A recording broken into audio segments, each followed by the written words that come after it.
एक ऐसी आवाज जिसने हर दिल को छू लिया। वो सिर्फ एक आवाज ही नहीं थी, बल्कि एक जादू था जो अपनी ओर लोगों को बस खींचे चले जाता था। उनके गाने आज भी सदाबहार हैं। हिंदी सिनेमा को जिसने अपनी अद्भुत आवाज में सैकड़ों गाने दिए, वो कोई और नहीं बल्कि आदरणीय मुकेश जी थे।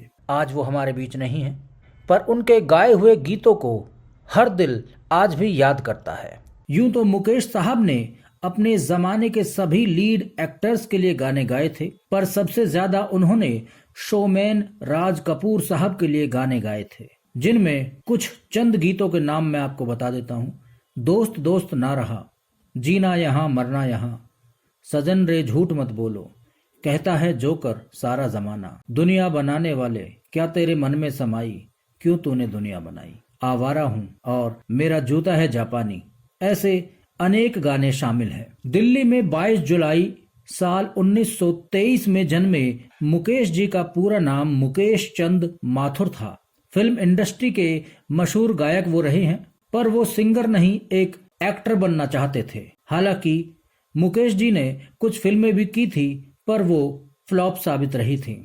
साल 1942 में फिल्म निर्दोष, 1953 में माशूका और 1956 में उन्होंने अनुराग जैसी फिल्मों में काम किया था, लेकिन अफसोस कि ये तीनों फिल्में ही फ्लॉप साबित हुई थी।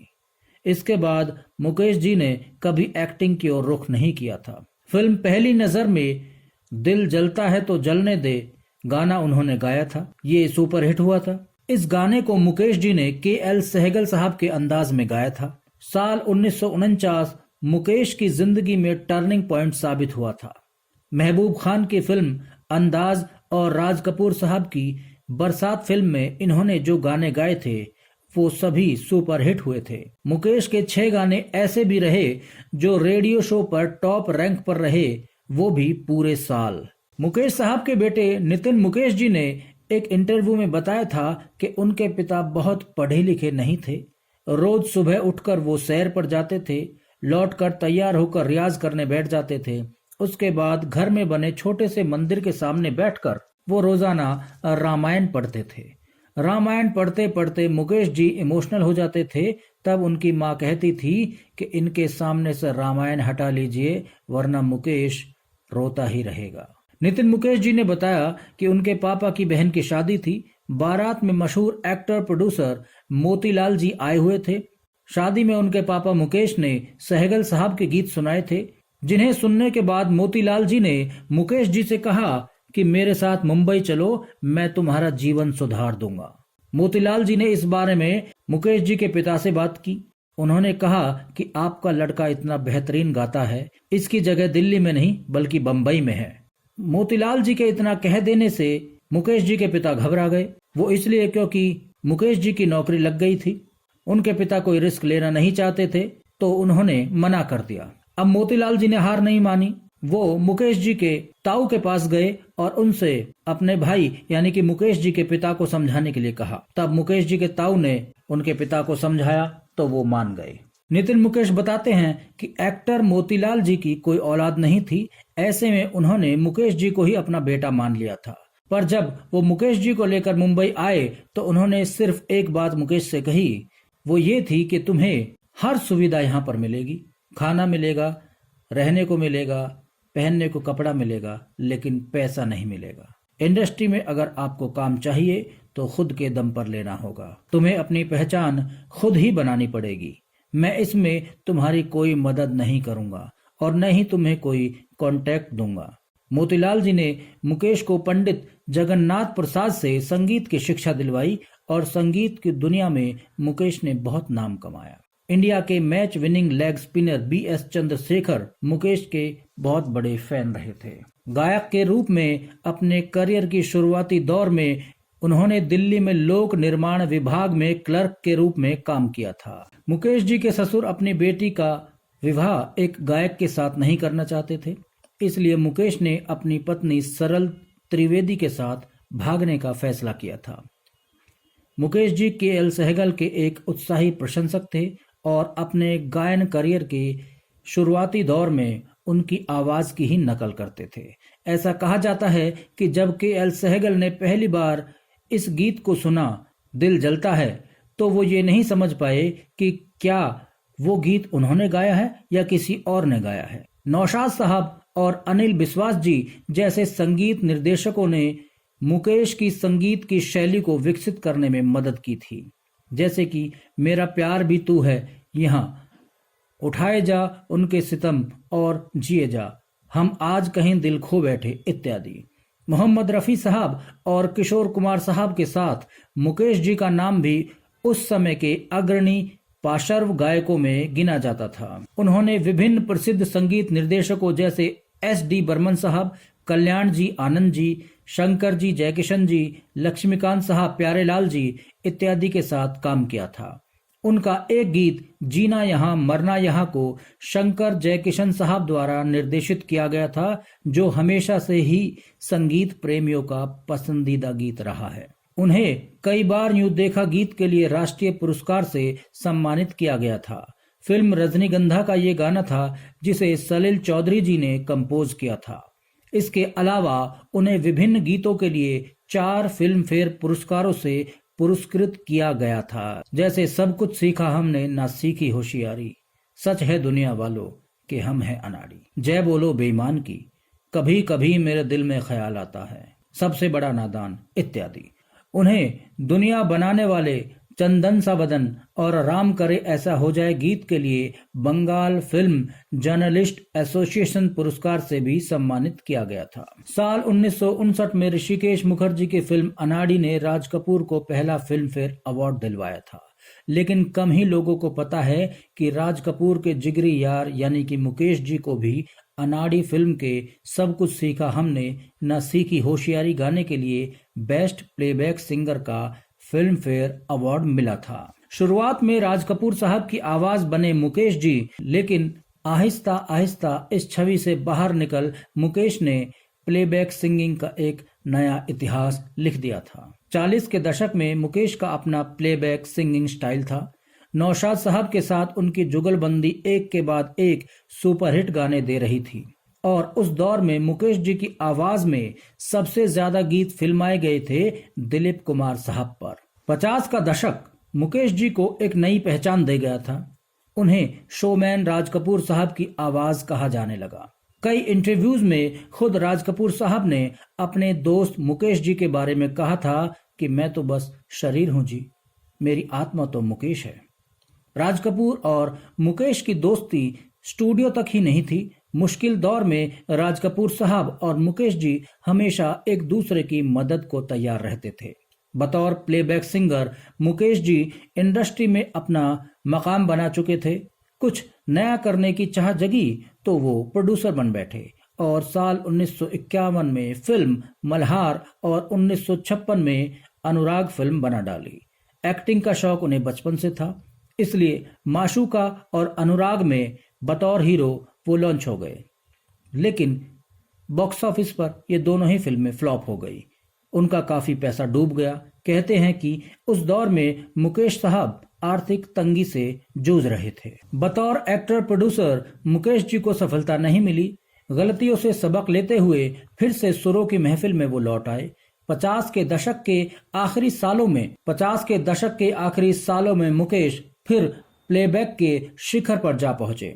यहूदी, मधुमती, अनाड़ी जैसी फिल्मों ने उनकी गायकी को नई पहचान दे डाली और फिर जिस देश में गंगा रहता है के गानों के लिए उन्हें फिल्म फेयर में नॉमिनेशन भी मिल गया था। 60 के दशक की शुरुआत मुकेश ने कल्याण जी आनंद जी के डम डम डिगा डिगा, नौशाद का मेरा प्यार भी तू है और S.D. बर्मन साहब के नगमों से शुरू किया था और फिर राज कपूर साहब की फिल्म संगम में शंकर जयकिशन जी का कंपोज किया गाना उन्हें एक और फिल्म फेयर नॉमिनेशन दे गया। 60 के दशक में मुकेश जी का करियर अपने चरम पर पहुंच गया था और अब मुकेश ने अपनी गायकी में नए प्रयोग शुरू कर दिए थे। उस वक्त के अभिनेताओं के मुताबिक उनकी गायकी भी बदल रही थी, जैसे कि सुनील दत्त साहब और मनोज कुमार जी के लिए उन्होंने गीत गाने शुरू कर दिए थे। 70 के दशक का आगाज मुकेश जी ने जीना यहाँ मरना यहाँ गाने से किया। उस वक्त के हर बड़े स्टार की आवाज बन गए थे मुकेश जी। साल 1970 में मुकेश जी का मनोज कुमार की फिल्म पहचान के गीत के लिए दूसरा फिल्म फेयर अवार्ड दिलवा गया। साल 1970 में मुकेश जी को मनोज कुमार साहब की फिल्म पहचान के गीत के लिए दूसरा फिल्म फेयर अवार्ड मिला और फिर 1972 में मनोज कुमार साहब की ही फिल्म में गाना गाने के लिए उन्हें तीसरी बार फिल्म फेयर अवार्ड मिला था। अब मुकेश जी ज्यादातर कल्याण जी, आनंद जी, लक्ष्मीकांत प्यारेलाल और R.D. बर्मन जैसे दिग्गज संगीतकारों के साथ काम कर रहे थे। साल 1974 में फिल्म रजनीगंधा के गाने के लिए मुकेश साहब को नेशनल फिल्म अवार्ड भी मिला, लेकिन नेशनल अवार्ड का मतलब 51 वर्ष के हो चुके मुकेश के लिए रिटायरमेंट तो कतई नहीं था। मुकेश विनोद मेहरा और फिरोज खान जैसे अभिनेताओं के लिए भी गा रहे थे। 70 का दशक भी मुकेश जी की गायकी का कायल रहा। कैसे भुलाए जा सकते हैं धर्म कर्म का वो गीत, एक दिन बिक जाएगा माटी के मोल, फिल्म आनंद और अमर अकबर एंथनी के वो बेहतरीन नगमे। साल 1976 में यश चोपड़ा के फिल्म कभी कभी के इस टाइटल सॉन्ग के लिए मुकेश को अपने करियर का चौथा फिल्म फेयर अवार्ड मिला और इस गाने ने उनके करियर में फिर से एक नई जान फूंक डाली। 70 से 80 के दशक में जब किशोर कुमार साहब फिल्म इंडस्ट्री पर हावी हो रहे थे तो भी मुकेश जी की चमक कम नहीं हुई थी। आवारा हूँ, मेरा जूता है जापानी, जीना यहाँ मरना यहाँ, एक दिन बिक जाएगा माटी के मोल, कहीं दूर जब दिन ढल जाए, सजन रे झूठ मत बोलो, किसी की मुस्कुराहटों पे हो निसार, दोस्त दोस्त ना रहा जब कोई तुम्हारा हृदय तोड़ दे, चांद सी महबूबा हो मेरी, क्या खूब दिखती हो, चंदन सा बदन चंचल चितवन, और होठों पे सच्चाई रहती है, जैसे उनके सैकड़ों गीत हमेशा सिर चढ़कर बोलते थे। यही कारण है कि मुकेश के गाए हुए बहुत से गीत जितने पहले लोकप्रिय थे उतने ही आज भी हैं। हालांकि बहुत कम लोग जानते हैं कि मुकेश जी ने अपने 35 साल के फिल्मी संगीत करियर में लगभग 525 हिंदी फिल्मों में लगभग 900 गीत गाए थे, जो रफी साहब, किशोर कुमार साहब और लता मंगेशकर जी की तुलना में बहुत कम थे। लेकिन मुकेश जी के गाए गीतों की लोकप्रियता इतनी ज्यादा रही कि अक्सर लोग यही समझते हैं कि मुकेश जी ने भी हजारों फिल्मी गीत गाए होंगे। आज जिसे देखो रातों रात सफलता पाकर एक स्टार सिंगर बनने का सपना देखता है, पर अब अधिकांश नए गायक यदि आंधी की तरह आते हैं तो वो तूफान की तरह जल्द ही गायब हो जाते हैं, जबकि रफी साहब, किशोर कुमार साहब और मुकेश जी जैसे गायक आज भी अमर हैं। मुकेश साहब ने अपने जीवन में अपने कई सपनों को साकार होते देखा। अनिल विश्वास जी, हुसनलाल भगतराम जी, खेमचंद प्रकाश जी, रोशन साहब, बुल्लो सी रानी, मदन मोहन जी, जयदेव साहब, सी रामचंद्र जी, सरदार मलिक साहब, चित्रगुप्त जी, सचिन देव बर्मन साहब, नौशाद साहब से लेकर शंकर जयकिशन जी, लक्ष्मीकांत जी, प्यारेलाल जी, कल्याण जी, आनंद जी, खयाम साहब, रवि जी, उषा खन्ना जी, राहुल देव बर्मन जी, सलील चौधरी साहब, बप्पी लहरी जी, राजेश रोशन जी और रविंद्र जैन तक चोटी के संगीतकारों की धुन पर उन्होंने गीत गाए थे। साथ ही राज कपूर साहब, मनोज कुमार जी, राजेश खन्ना जी, शशि कपूर जी, जितेंद्र साहब सहित दिलीप कुमार साहब, धर्मेंद्र जी और अमिताभ बच्चन साहब जैसे कई बड़े नायकों पर फिल्मांकित गीतों को अपनी आवाज दी थी। देश भर में ही नहीं, दुनिया के कई देशों में अपने गीतों के शो पेश करके मुकेश जी ने सभी को मंत्रमुग्ध कर दिया था। इस सब के बावजूद मुकेश साहब का एक सपना अधूरा रह गया था और वो सपना था उनकी आत्मकथा को लिखने का। मुकेश जी ने कहा था कि मैं अपनी जिंदगी की यादों को संजोना चाहता हूँ, खुशियों को, दुखों को, संघर्ष को। मेरी इच्छा है कि मैं एक दिन अपनी आत्मकथा लिखूं, लेकिन बदकिस्मती से उनका ये सपना अधूरा रह गया था। असल में जीवन की आपाधापी में मुकेश जी समय से पहले ही दुनिया से चले गए थे, वरना उनके और भी बहुत से गीत हम सभी को सुनने को मिल जाते और शायद उनकी आत्मकथा भी पढ़ने को मिल सकती थी। जिस दिन मुकेश जी के गीतों की रिकॉर्डिंग होती थी उस दिन वो उपवास जैसा रखते थे। मुकेश अपने काम के प्रति इतना समर्पित हुआ करते थे कि जब तक उनकी रिकॉर्डिंग नहीं हो जाती थी तब तक वो सिर्फ पानी और गर्म दूध ही लेते थे, जिससे उनका गला बिल्कुल ठीक रहे और उनके सुरों में रत्ती भर भी कमी न आए। संगीतकार खेमचंद्र प्रकाश जी के चचेरे भाई जगन्नाथ प्रसाद जी से मुकेश जी ने शास्त्रीय संगीत सीखा था। इनके अलावा वो किसी के शागिर्द नहीं रहे, पर अब्दुल करीम खां साहब और बड़े गुलाम अली खां साहब की चीजें वो बहुत सुनते थे और इनका बहुत सम्मान भी करते थे। इनके अलावा मुकेश अनिल बिस्वास जी और के.एल. सहगल और रोशन साहब का भी बहुत सम्मान करते थे। शोमैन राज कपूर साहब को जब मुकेश जी के निधन का समाचार मिला तो वो गमगीन हो गए और उन्होंने रुंधे गले से कहा, मेरी तो आवाज ही चली गई। मुकेश साहब को 4 फिल्म फेयर अवार्ड मिले थे। दिलचस्प बात यह है कि अनाड़ी के संगीतकार भी शंकर जयकिशन थे, तो पहचान फिल्म और बेईमान फिल्म के भी शंकर जयकिशन थे। यानी मुकेश के 4 फिल्म फेयर अवार्ड में से 3 शंकर जयकिशन जी के संगीत में ही थे। उधर सबसे बड़ा नादान और जय बोलो बेईमान जैसे दोनों गीतों के गीतकार भी वर्मा मलिक थे। उधर यह भी कि सबसे बड़ा नादान वही इतना लोकप्रिय हुआ कि मुकेश के साथ वर्मा मलिक को सर्वश्रेष्ठ गीतकार और शंकर जयकिशन को सर्वश्रेष्ठ संगीतकार का भी फिल्म फेयर पुरस्कार मिल गया था। मुकेश को फिल्म कभी कभी के टाइटल सॉन्ग कभी कभी मेरे दिल में ख्याल आता है के लिए भी फिल्म फेयर अवार्ड मिला था, जिसका संगीत खय्याम साहब ने दिया था और इसे अमिताभ बच्चन पर फिल्मांकित किया गया था। राज कपूर साहब के बाद मुकेश के गीत जिस अभिनेता पर सबसे ज्यादा जमे और पसंद किए गए वो थे मनोज कुमार साहब, जिनकी लगभग 20 फिल्मों में मुकेश जी ने अपनी आवाज दी थी, जिनमें हरियाली और रास्ता, हिमालय की गोद में, पत्थर के सनम, उपकार, पूरब और पश्चिम, रोटी कपड़ा और मकान, सन्यासी और 10 नंबरी जैसी फिल्में शामिल हैं। मुकेश जी ने अपने करियर में सबसे ज्यादा फिल्में संगीतकार कल्याण जी आनंद जी के साथ ही की थी। मुकेश जी को लेकर संगीतकार आनंद जी बोले कि उनके साथ मुकेश ने कुल 103 गाने गाए थे और उनके साथ मधुर संबंध उनके रहे थे। मुकेश जी बेहद शरीफ इंसान भी थे। आनंद जी एक किस्सा सुनाते हैं। एक बार मुकेश कहीं बाहर गए हुए थे, उसी दौरान फिल्म विश्वास की रिकॉर्डिंग करनी पड़ी। इस फिल्म के लिए चांदी की दीवार न तोड़ी जैसे कुछ दिलकश गीत मुकेश जी पहले ही रिकॉर्ड कर चुके थे, लेकिन एक गीत आपसे हमको बिछड़े हुए एक जमाना बीत गया अभी भी रिकॉर्ड होना बाकी था। तब फैसला किया गया कि अभी इस गीत को मनहर उदास जी की आवाज में रिकॉर्ड करा लिया जाए। बाद में जब मुकेश जी आएंगे तो मनहर जी की जगह मुकेश जी की आवाज में इस गाने को दोबारा से रिकॉर्ड कर लेंगे। जब मुकेश जी बंबई वापस आए तो उनको कहा गया कि वो इस गीत को रिकॉर्ड करें, लेकिन जब मुकेश जी ने वो गीत सुना तो वो गीत सुनकर बोले, क्या कमी है इस गीत में? मनहर जी ने इतना अच्छा तो गाया है, तो उस बेचारे को हटाकर मुझसे क्यों गवा रहे हो? इसके बाद वो गीत मनहर जी की आवाज में ही रहा। आनंद जी बोले, मुकेश की ये बात सभी को हैरान करने वाली थी, कोई और होता तो ऐसा कभी नहीं कहता। यही बात बताती है कि मुकेश जी जितने अच्छे गायक थे उतने अच्छे वो इंसान भी थे। उनके पिता जोरावर चंद माथुर जी पेशे से इंजीनियर थे। मुकेश जी के 10 भाई बहन थे और वो 6 नंबर के थे। बचपन से ही मुकेश जी को गाने का शौक था। वो अपने स्कूल में भी गाना गाते रहते थे और अपने दोस्तों को गाकर सुनाते थे। मुकेश जी ने 10वीं क्लास के बाद पढ़ाई छोड़ दी थी और PWD में नौकरी करने वो लगे थे।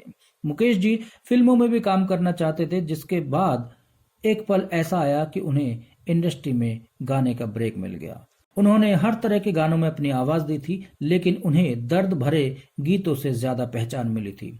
मुकेश जी ने अगर जिंदा हूं मैं इस तरह से, ये मेरा दीवानापन है और ओ जाने वाले हो सके तो लौट के आना, दोस्त दोस्त ना रहा, दुनिया बनाने वाले क्या तेरे मन में समाई और मेरा जूता है जापानी जैसे कई गाने गाए जो लोगों के दिलों में उतर गए थे। मोतीलाल जी ने एक बार फिर उनके कंधे पर हाथ रखते हुए उन्हें अपनी फिल्म पहली नजर में पहली बार गाना गाने का मौका दे डाला। उस गाने को कंपोज अनिल बिस्वास जी ने किया था और वो गाना था, दिल जलता है तो जलने दे, आंसू ना बहा फरियाद ना कर। कुछ याद आया आपको? साल 2001 में फिल्म आई थी गदर, एक प्रेम कथा, जिसमें सनी देओल साहब ने मुख्य भूमिका निभाई थी। इसमें एक सीन था जिसमें अमीषा पटेल से सनी देओल साहब कहते हैं, उस नए गायक मुकेश ने तो कमाल ही कर दिया, क्या गीत गाया है, दिल जलता है तो जलने दे। ये सीन बड़ा ही दिलचस्प था। और क्योंकि ये फिल्म उसी दौर की थी तो इसलिए मुकेश साहब की आवाज की तारीफ सनी देओल साहब ने उस फिल्म में कर डाली थी। यहाँ मुकेश की जिंदगी में सुपरस्टार संगीतकार नौशाद की एंट्री होती है और उन्होंने मुकेश जी को सहगल साहब की कॉपी के टैग से बाहर निकाल दिया और उन्हें अपनी आवाज में अपने स्टाइल में गाना गाने का हुनर दे डाला। नौशाद साहब ने फिल्म मेला, अनोखी अदा और अंदाज जैसी फिल्मों में मुकेश जी से गाने गवाए और आप जानकर हैरान होंगे कि राज कपूर से पहले मुकेश जी दिलीप कुमार साहब की आवाज बनकर आए थे और राज कपूर साहब के लिए मोहम्मद रफी पार्श्व गायन करते थे। महबूब खान की फिल्म अंदाज से गाने और पसंद किए गए। मुकेश जी जब 23 साल के थे तब उन्हें सरल से मोहब्बत हो गई थी, लेकिन सरल के पिता की नजर में फिल्मों में गाना एक ऐसा काम था जो बिल्कुल भी इज्जतदार नहीं कहलाता था। उनकी नजर में मुकेश तब और ज्यादा बेहतर होते जब वो अपने पिता की तरह इंजीनियर होते। सरल के पिता करोड़पति आदमी थे, उनका कहना सही था, लेकिन मुकेश और सरल ने तो ठान लिया था कि वो शादी तो करेंगे ही करेंगे। उन्होंने एक मंदिर में 22 जुलाई 1946 को शादी कर डाली। तब दोनों पक्ष के रिश्तेदारों ने यही कहा था कि सरल इतनी कम आय में गुजारा नहीं कर पाएगी और कुछ समय में ही दोनों अलग हो जाएंगे, लेकिन ये दोनों ऐसे साथ हुए कि मौत ही इन्हें जुदा कर सकी।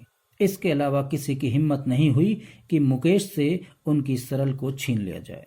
मुकेश जी के अपने पिता के मुकाबले आधे यानी कि 5 बच्चे हुए, जिनमें नितिन मुकेश जी अपने पिता की ही तरह एक गायक बने और उन्होंने काफी हिट गाने इंडस्ट्री को दिए थे।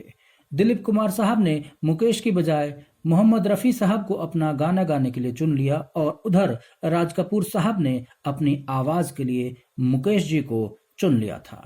मुकेश जी और राज कपूर साहब का साथ ऐसा बना कि 2-1 गाने छोड़कर उन्होंने आखिरी दम तक मुकेश जी के साथ ही काम किया था।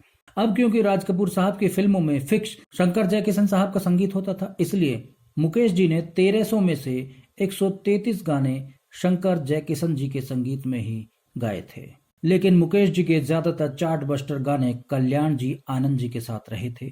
इस जोड़ी के साथ मुकेश जी ने 99 गाने रिकॉर्ड किए थे। मात्र एक गाने से वो सेंचुरी बनाने से रह गए थे, जिनमें कुछ खास गाने हैं। फिल्म बेदर्द जमाना क्या जाने में कल्याण जी की कंपोजिशन में बना एक गाना नैना है जादू भरे से लेकर 1977 में आई फिल्म दरिंदा के गाने चाहे आज मुझे नापसंद करो तक एक से बढ़कर एक गाने उन्होंने दिए थे। इनमें छलिया मेरा नाम, मेरे टूटे हुए दिल से पूछे, डम डम डिगा डिगा मौसम भीगा भीगा, मुझे इस रात की तन्हाई में, हमने तुमको प्यार किया है जितना, चांद सी महबूबा हो मेरी, कब ऐसा मैंने सोचा था, वक्त करता जो वफा, कोई जब तुम्हारा हृदय तोड़ दे, जो तुमको हो पसंद वही बात कहेंगे आदि गीत आज भी फेमस बने हुए हैं। मुकेश जी के गानों की सबसे अच्छी खासियत ये थी कि ये आम आदमी को रिप्रेजेंट करते थे।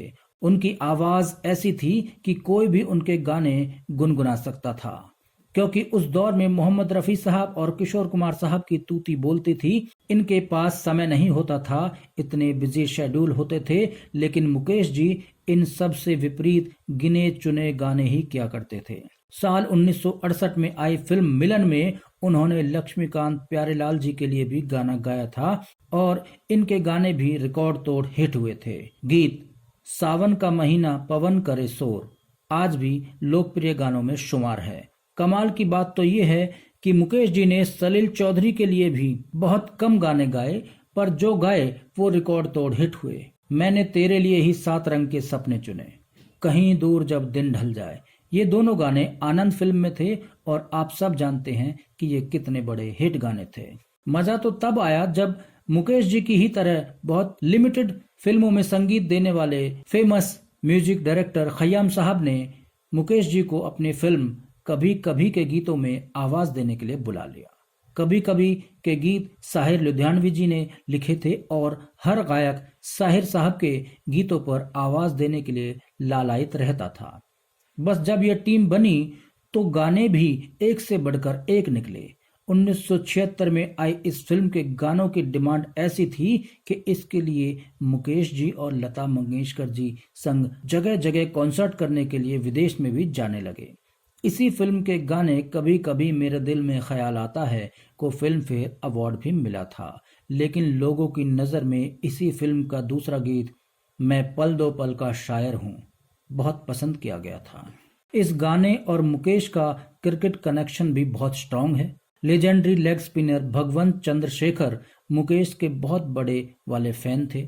आलम यह था कि जब कभी तत्कालीन कप्तान सुनील गावस्कर जी को उन्हें बूस्टअप करना होता था तो वो मुकेश जी के गाने सुना दिया करते थे। और हमारे पूर्व और अब तक के बेस्ट भारतीय कप्तान world cup winner Mahendra Singh Dhoni ji को भी मैं पल दो पल का शायर हूँ गाना बहुत पसंद है। धोनी को ये गाना इतना पसंद है कि उन्होंने अपने रिटायरमेंट की खबर भी इसी गाने के माध्यम से दी थी। मुकेश जी ने एक बार कहा था कि मेरे सामने 10 हल्के गीत हो और एक उदासी से भरा गीत हो तो मैं 10 गीत छोड़ दूंगा और उदासी भरे गीत को गाना गाने के लिए चुन लूंगा। उदासी भरे गीतों के लिए नर्म दिल रखने वाले मुकेश जी ने हर प्रकार के गीत गाए और सबकी वाहवाही लूटी थी। मुकेश जी ने क्या खूब लगती हो, बड़ी सुंदर दिखती हो और धीरे धीरे बोल कोई सुन ना ले जैसे शरारती गीत भी गाए थे। फिर मुकेश जी के अंदर के बेहद उदासी पसंद गायक ने चल रही सजनी अब क्या सोचे और आंसू भरी है ये जीवन की राहें जैसे गाने भी गाए थे। मुकेश जी ने कुछ सदाबहार संदेश वाले गीत भी गाए थे जो आज भी प्रासंगिक हैं, जैसे सजन रे झूठ मत बोलो और एक दिन बिक जाएगा माटी के मोल। इस गाने और अन्य गानों के कॉन्सर्ट के लिए मुकेश जी साल 1976 में अपनी पत्नी संग मिशिगन यूनाइटेड स्टेट्स गए हुए थे। 27 अगस्त की सुबह वो बाथरूम में गए और तकरीबन तुरंत ही दिल पर हाथ रखते हुए वापस लौटे और बोले मेरे सीने में दर्द हो रहा है। उनकी ये कंडीशन से सब वाकिफ थे। दिल की कमजोरी की वजह से ही उन्होंने गाना गाने भी कम कर दिए थे, वरना उनके समकालीन किशोर कुमार साहब 2600 से ज्यादा गाना गा चुके थे।